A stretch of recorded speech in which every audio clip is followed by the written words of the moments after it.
Welcome to Every Page Counts, part of the Reading the MRC Way podcast series to help give you ideas and inspiration for reading at home. Part 1 by Simone Hastings.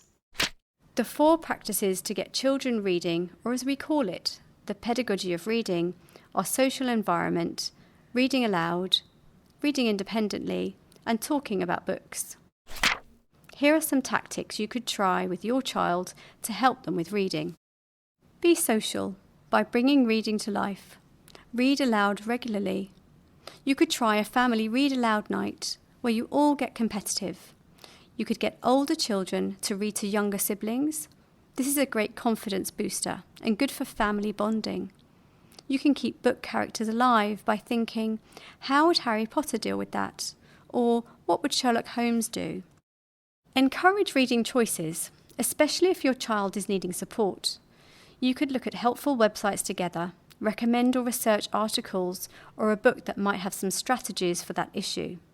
There are lots of self-help books available now from great authors such as Nicola Morgan, who is MRC's Author of the Month for January, or great fiction titles such as All the Things That Could Go Wrong by our February Author of the Month, Stuart Foster, who we were lucky enough to have a visit from on the 8th of February this year. Try a phone or device-free hour where they can get the chance to get into a book, a comic or a graphic novel. We have all of these freely available to borrow in the MRC library, and your local library will have even more titles, as well as audiobooks. Alternatively, get them to use their technology to gain access to ebooks, news websites and audiobooks. Talk to your children about what you're reading, your favourite books growing up, how you choose what to read, as much as possible. It helps to build up their knowledge of literature and is great for talking points at mealtimes. Reread old or favourite books.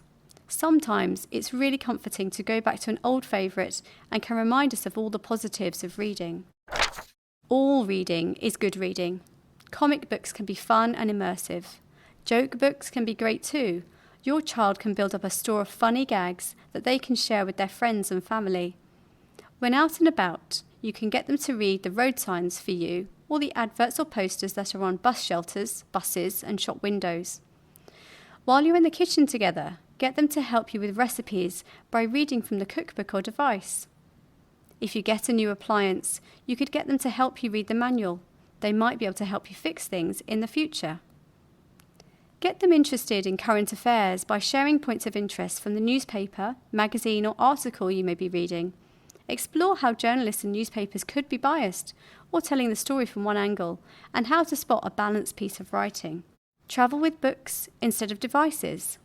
Have a handy stash of books or comics for your car or train journeys, or while waiting at the doctor's or dentist's surgery.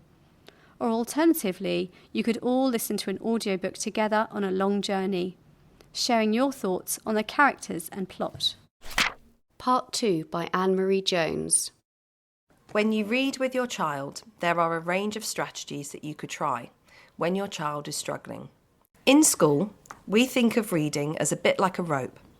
There are lots of strands to reading, and sometimes it's just about finding that specific strand which will help your child progress with their reading. Remember, being able to read requires practice, and sometimes it may feel like you're not making progress, but keep going, and honestly you will. I will now share with you some strategies to try. I call these my quick wins. Take it in turns to read with your child or children. Maybe you could read 1 page each. Pause every so often and ask questions. Use the technique, observe, wait and listen. Ask them a question or open a conversation, and then just wait before prompting again. Sometimes it's helpful to offer suggestions or alternatives for them to choose from. Just remember that silence is okay. At school we call it thinking time. My best advice is to see this as a discussion rather than a question and answer session. Sit side by side if you can, so that you can share the book together. Discuss the meanings of words with your child. Stop at difficult words and discuss them. If you need to look these up together, that's fine too. Pause at punctuation marks to help the meaning become clearer. Use a bookmark. Move it down the page as you read to help your child or children to keep track. If you don't have a bookmark, you could make one from a piece of card. Even something like an old ticket works. At school, we call that tracking. It really does help. Pause to give your child or children time to try to work out how to say difficult words. Pay attention to where they're struggling and try to hear how they sound out those words. Don't worry about sounding out the letters and splitting the words into their individual sounds. This often helps a lot. Finally, some slightly more general advice from me. I would, if you can, choose a place to read. That way you can read away from distractions. Remember, modelling reading to your child is just as important as hearing them read. As well as asking questions during the reading, ask questions before. For example, you could look at the front and the back cover. The question could be something like, what do you think this is going to be about? Or, what other books have we read by this author already?